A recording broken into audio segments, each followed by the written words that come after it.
எல்லாருக்கும் வணக்கம். இன்றைக்கி என்ன பார்க்க போகிறோன்னு பார்த்தீங்கன்னா, மூட்டு வலிக்கான ஒரு ரெமெடி தான் பார்க்க போகிறோம்.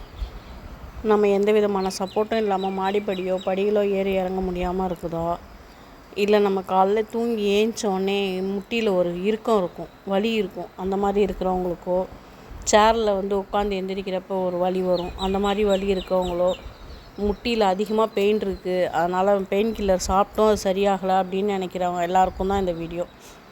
என்ன செய்யலான்னு பார்க்கலாம் வாங்க. நம்ம இது நாள் வரைக்கும் இது ஸ்நாக்ஸ்ன்னு நினச்சி சாப்பிட்டுட்டு இருந்துருக்கோம். நம்ம ஸ்நாக்ஸு இதுலேயே தான் நமக்கு முட்டி வலிக்கான மருந்தும் இருக்குது. இதை 3 விதமாக சாப்பிட்லாம்.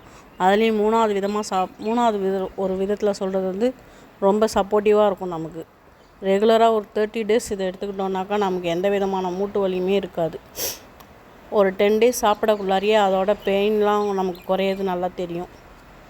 இந்த முக்கியமான உணவு என்னன்னு பார்த்தீங்கன்னா, தாமரை விதைகள் தான். அதை மக்கானான்னு சொல்கிறாங்க. இதில் இருக்க ஊட்டச்சத்துக்கள் நம்ம எலும்பு வலுப்படுறது, இதில் இருக்க கால்சியம், மெக்னீஷியம், பாஸ்பரஸ் இதெல்லாம் நம்ம உடம்புல கரெக்டான அளவு போய் வேலை செய்யணும் அப்படின்னாக்கா இதை எந்த முறையில் நம்ம எடுத்துக்கிறோன்றதை பொறுத்து தான் இருக்குது. அதை எப்படி எடுத்துக்கலான்னு பார்க்கலாம் வாங்க. 3 முறைகள் இருக்குது. அதில் 3வது முறை ரொம்ப நல்லது. இதில் முதலாவதாக ஒரு 15லேருந்து 20 மக்கானாவை எடுத்து முதல் நாள் நைட் தண்ணியில் ஊற வச்சிடணும். ஊற வச்சுட்டு காலையில் ஏஞ்சி அதை எடுத்து வெறும் வயிற்றில் இருக்கிறப்ப சாப்பிட்டுட்டு அந்த தண்ணியவும் குடிச்சிடணும். அப்படி குடித்தோன்னாக்கா நமக்கு இப்போ தான் மூட்டு வலி ஸ்டேஜ் ஆரம்பிக்குது, மூட்டுக்களில் இறுக்கம் அதிகமாக இருக்குது, 45 வயசுலேருந்து 50 வயசுக்குள்ளார இருக்கும் அப்படின்னாக்கா நமக்கு இது கரெக்டான ஸ்டேஜ். அந்த ஸ்டேஜில் எடுத்துக்கக்குள்ளார நம்ம ரெகுலராக ஒரு 13 டேஸ் சாப்பிட்ணும். அப்போ ஒரு 10 நாள் சாப்பிடக்குள்ளேயே அதோட ரிசல்ட் என்னன்னு நமக்கு தெரிய ஆரம்பிச்சிடும். மூட்டுக்களில் இருக்கிற இறுக்கம் குறைய ஆரம்பிச்சிடும்.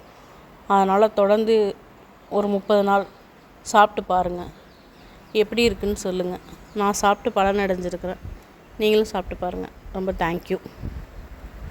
இந்த 2வது முறையை யாரெல்லாம் பயன்படுத்தலான்னு பார்த்தீங்கன்னா, காலில் ரொம்ப சோர்வு அதிகமாகிடுச்சு, மூட்டுக்கள் ரொம்ப வலி அதிகமாக இருக்குது அப்படின்றவங்க, ஒரு 50 வயசுக்கு மேலே ஆகிடுச்சு, கால்சியம் புரதம் எல்லாம் தேவை அதிகமாக இருக்குது அப்படின்றவங்கெல்லாம் இந்த 2வது வகையை சாப்பிட்லாம். ஒரு 15லேருந்து 20 தாமரை விதையை எடுத்து நைட்டு பாலில் ஊற வச்சிடணும். ஊற வச்சுட்டு காலைல ஏஞ்சி வெறும் வயிற்றில் அந்த மென்று சாப்பிட்டுட்டு அந்த பாலையும் நம்ம குடிச்சிட்டு வரணும். அந்த மாதிரி குடிச்சிட்டு வந்தோன்னா ஒரு 10 டேஸ் குடிக்கக்குள்ளாரியே நமக்கு அதோட ரிசல்ட்டு தெரிய ஆரம்பிக்கும். இது வரைக்கும் சொன்ன இந்த 2 தொடை இப்போ 3வதாக சொல்ல போகிறது தான் ரொம்ப முக்கியமானது. உங்களுக்கு கால்களில் ரொம்ப இறுக்கம் அதிகமாக இருக்குது, ஊட்டச்சத்து அதிகமாக தேவைப்படுது, நம்ம ஊட்டச்சத்தான ஆகாரங்கள் நிறைய எடுத்துக்கணும் அப்படின்றவங்களுக்காக ஒரு 5 பாதாம் பருப்பு எடுத்துக்கணும், 1 ஸ்பூன் ஆலிவ் விதை எடுத்துக்கணும், ஒரு 15லேருந்து 20 மக்கானா பாலில் ஊற வச்சது, 2 வால்நட் எடுத்துக்கணும். வால்நட்டையும் பாதாம் பருப்பையும் நைட்டே தண்ணியில் ஊற வச்சிடணும். ஆலிவ் விதையை நல்லா வறுத்து பொடி பண்ணி வச்சுக்கணும். 1 ஸ்பூன் எடுத்துக்கிட்டால் போதும். காலையில் ஊற வச்சுருக்கதை எடுத்து வடிகட்டி எடுத்துக்கிட்டு அந்த பாலில் பாதாம் பருப்பை தோல் உரித்து எடுத்துக்கிட்டு அந்த வால்நட்டையும் பாதாம் பருப்பையும் நல்லா பேஸ்ட் மாதிரி மிக்சியில் அரைச்சிக்கணும். அரைச்சி எடுத்துக்கிட்டு அந்த பால் வச்சுருக்கோம்ல வடிகட்டி, அந்த பாலில் சேர்த்துக்கணும். அதோட இந்த மக்கானாவையும் அதில் போட்டுக்கணும். ஃப்ளாக்ஸீட் வறுத்து பொடி பண்ணி வச்சுருக்கோம்ல அதை 1 ஸ்பூன் எடுத்து அதில் போட்டுக்கணும். எல்லாத்தையும் நல்லா மிக்ஸ் பண்ணி குடிச்சிட்டு வரணும். நம்ம ரெகுலராக இந்த மாதிரி குடிச்சிட்டு வரக்குள்ளார நமக்கு நல்ல மூட்டுக்களில் வித்தியாசம் தெரிய ஆரம்பிக்கும்.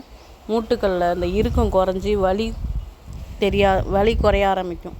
இதை தொடர்ந்து கண்டினியூஸாக ஒரு 30 நாள் சாப்பிட்டிங்கனாலே உங்களுக்கே தெரியும். அதுக்கப்புறம் உங்களுக்கு எப்படி தேவையோ, அதுக்கப்புறம் உங்களுக்கு வலி எப்படி இருக்கோ அதுக்கு தகுந்த மாதிரி நீங்கள் எடுத்துக்க ஆரம்பிச்சிங்கனாக்க உங்களுக்கு ரெகுலராக சாப்பிடக்குள்ளார அதோட ரிசல்ட் இன்னும் அதிகமாக கிடைக்கும். இது வரைக்கும் பார்த்ததுக்கு எல்லாருக்கும் நன்றி. எங்கள் வீட்டில் இதை யூஸ் பண்ணியிருக்கோம், ரிசல்ட்டு நல்லாயிருக்கு. அதனால் நீங்களும் யூஸ் பண்ணி பாருங்கள். தேங்க்யூ.